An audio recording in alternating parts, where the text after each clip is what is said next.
Jesus Christ.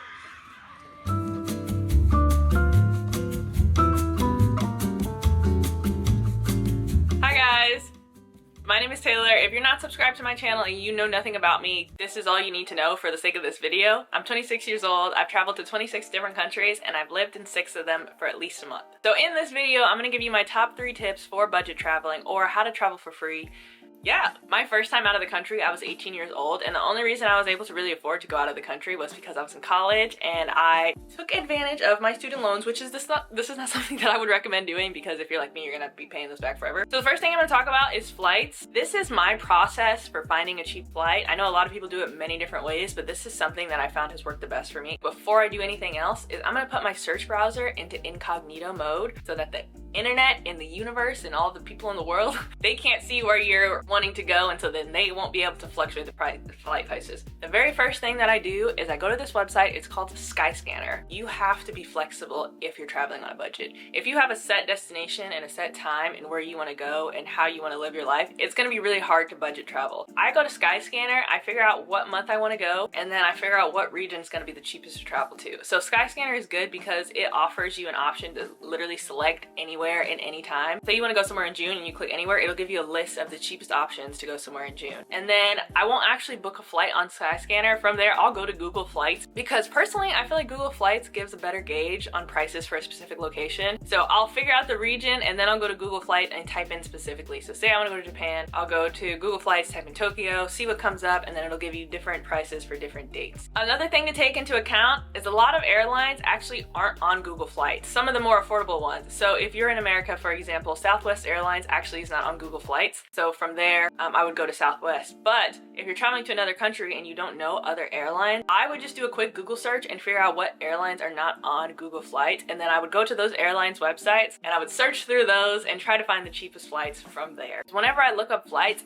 unless it is an insanely low price, something that I've never seen before, I don't book the flight that day. I sit there, I do my incognito mode browsing, I search for about a week, and I see if the prices fluctuate, I see what's going on, so I can get a better gauge on how much I should be paying. Also, the cheapest time to purchase a flight, actually it changes throughout the day. Apparently in the morning, when a lot of business people are booking their flights for travel, that's when the prices are going to be higher. And then during the afternoon, when people are more chill, not a lot of people are searching, the prices will actually lower. But there's also like Expedia, Booking.com. I don't use those. I just stick to Skyscanner and Google Flights because those are what I found work the best for me. Another very important thing that I just started doing last year is got myself a travel credit card. I got the Chase Sapphire travel credit card because when you sign up for that credit card, if you spend a certain amount of money in a period of time, it gives you an extra 60,000 bonus points, which is like $600 to use for flights. And if you book your flights through the credit card service, it'll double your points, and so you'll just have more points to use for travel. I'm actually going to put a referral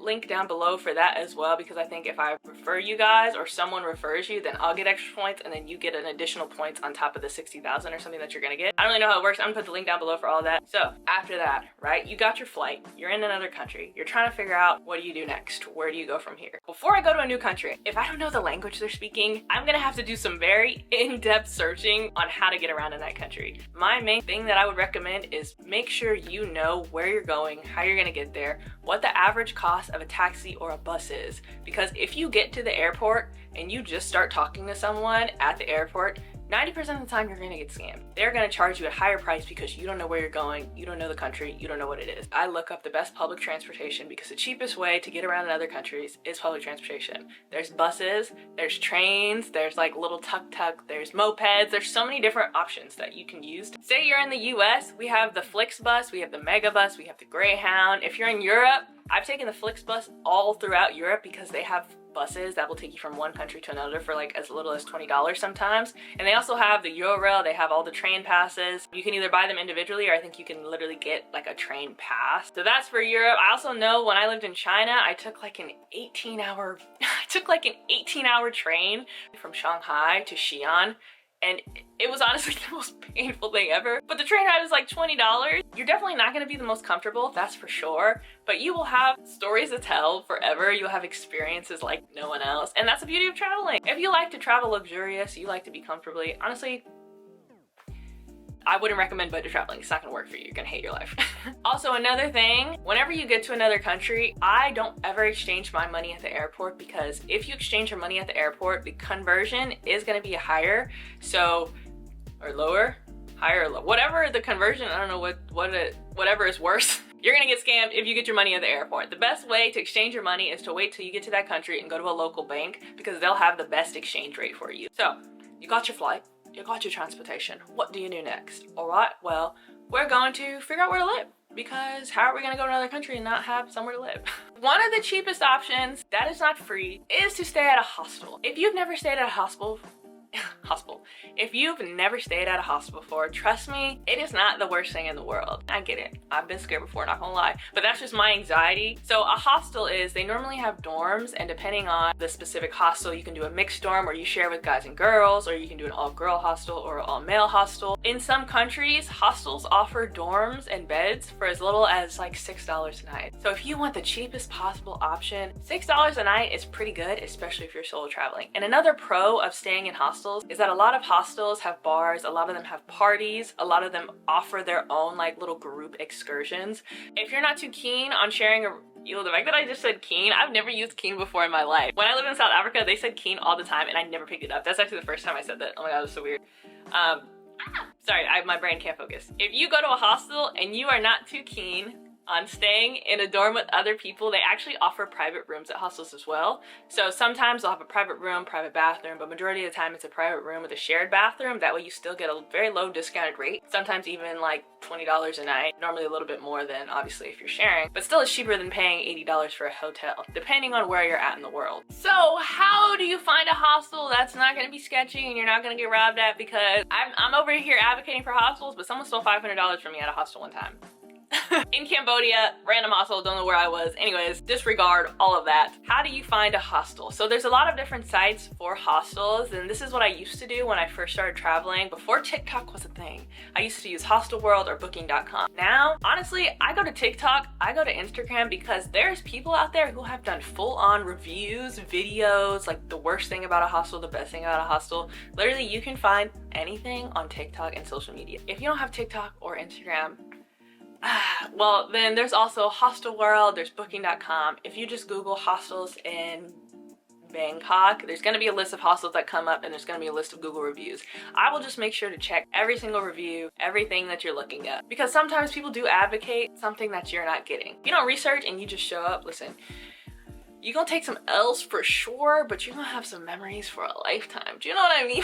That's the cheapest option. Another option that is very, very cheap that I loved, I did this when I lived in London. So there is this app, it's called Trusted House Sitters. You pay $200 a year, and anywhere in the world where people want you to watch their pet or their dog, their cat or their dog, their birds, their horses, you can literally stay in someone's house for weeks, days, months on end for free. Well, $200 a year, but essentially for free for watching their pet. I loved this in London because when I lived in London, I was working every single day. If you don't know, I was modeling in London, and I had 4 cats, and it was amazing because I spent most of the time in London by myself. To feel like I had someone to come home to, or like some sort of responsibility outside of work, I loved that. Now the con of doing trusted house sitters is the fact that if you are just traveling and you want to be like free out in the world, you can't really do that if you're sitting there watching someone's dog. I personally wouldn't do that because it would be very unethical to just leave a dog at the house. It's different for cats because cats can kind of roam by themselves all day, but they still do need someone there with them. That's why people do the Trusted House Sitters app. So I would not recommend this if the goal is to travel, to be on excursions every single day. But if you really just want to move somewhere, live there, like stay, explore the city, you want free housing, you want some pets to come home to, then Trusted House Sitters is amazing. So I also have a discount code for that as well. I don't know how much, I think it's like 20 or 30%. I'm gonna put the link down below for that because this is my favorite app, honestly, and whenever I do decide to book my one-way flight to Asia, I'm probably gonna do this and just hop around because I like to stay in places for extended periods of time. So that's my number 2. And finally, my third option is Facebook groups. I also did this when I was in London. There's specific Facebook groups of people renting out their rooms for short periods of time. It's like sublet groups, room rental groups. When I was in London, I found a girl and she was gone for the summer, so she needed someone to rent her room out to. I paid the average monthly cost of rent in her room, which saved me a lot of money because if you book something on Airbnb, a lot of the time the price is like doubled or tripled because people need to make a profit on top of their rent. So if you are just doing a subletting group, a lot of the times people just list the sublet as their cost of rent just because they need someone to occupy the space so they don't have to pay rent while they're gone. That is another thing. Facebook groups have helped me a lot. Trusted house sitters. Also, hostels if you just want quick socializing, social everything, party in the club, going up, lit. Now, number 3, you made it to another country, you got your housing. Well, how are you gonna survive, right? Because we all got bills to pay, everyone has to work to live, we just gotta figure out the best way to do it that works for us. So my first recommendation, being that it's 2023, you know, we just came out of a pandemic, so a lot of jobs nowadays, they are remote. There is this thing that's called a digital nomad visa. Essentially, it is a person who lives a nomadic lifestyle using technology to work outside of their home country. Say I get a remote job online, it pays a lot of money, I don't want to leave it, and I want to go live in another country, I can do that. For example, I'm going to use Portugal because this is the one that I know the most about. For Portugal, if you are just visiting Portugal, you can stay there for up to 90 days without a visa. But if you want to live there and you want to stay there and you want to travel there, it would be best to get a digital nomad visa because you can stay there as long as you want, as long as you have a remote job in your home country. So now the cons of this, when I looked it up, correct me if I'm wrong, but Portugal, a remote visa costs an additional 28 euros a month, which is insane. For me personally, I'll just hop around, like I don't need to stay anywhere for 90 days. But there's so many different places you can go in the world that can offer you different 90-day stays. This is just an option if you want to keep your remote job and there's a country you want to live in, but you don't want to work at a job in that country. And that is the beauty of 2023, and this is one of the plus sides that we got out of the pandemic. A lot of the pandemic was a lot of L's, not gonna lie, but there are some good things that came out of it, and the fact that people figured out that you can work remote jobs from anywhere in the world and essentially get the job done, unless you're a doctor or a lawyer and all, you know, like the high stuff, you know what I'm saying? Another option that I see a lot of people doing, especially on TikTok, this is not something that I've done personally, but it's something that I've thought of. It's called an au pair. Essentially, you go to another country and you live in someone's house and you do housework for them, or you do nanny work, or you help them with whatever they need help with, and you can stay in their house for free. And a lot of the times they'll pay you on top of that, so you can go live in someone's house for free, get a paycheck, and all you have to do is help them around their house.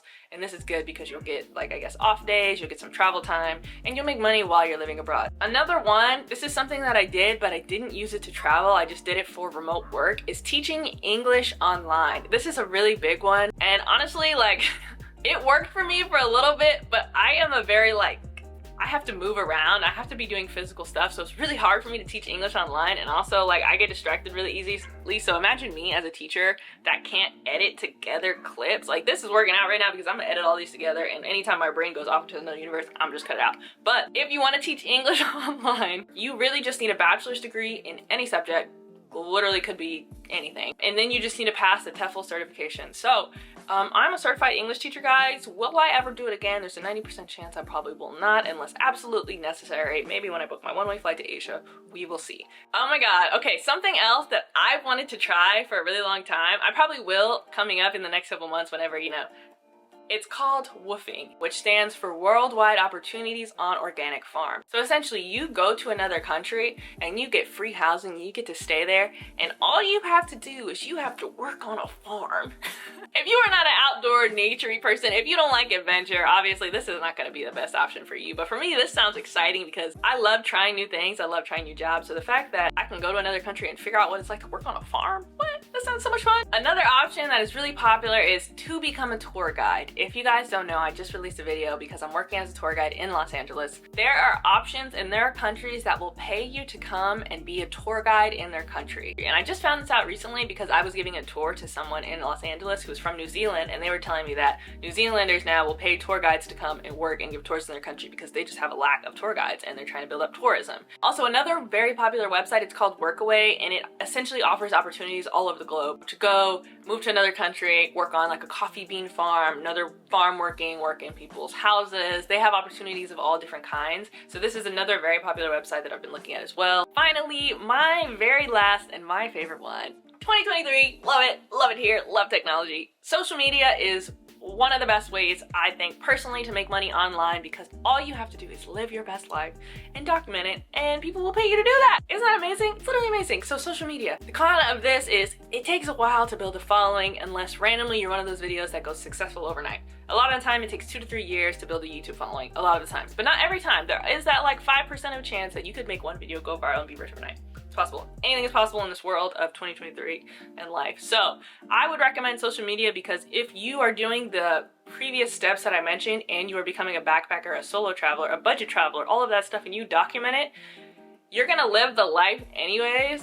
2 years is gonna go by fast, and 2 years is gonna eventually end up to you making money online on social media. That is my recommendations. My #1 tip out of everything that you take through with all of this, you're not really gonna know what you like until you get out there and you do it yourself. So my favorite quote that I'm gonna leave you guys with is leap and the net will appear. Sometimes you gotta jump, you gotta go for gold, and everything will figure itself out at some point, or everything will happen the way it's supposed to happen. There's some things in my life that went left real quick and I was like, why would I do that? But now that here I am today, I'm like, you know what? I had to have that happen just so I could get here today. Does that make sense? Love you guys. And subscribe to my channel so you guys can see whenever I do book my one-way flight to Asia and we out living our best lives in the world. Alright guys, love ya.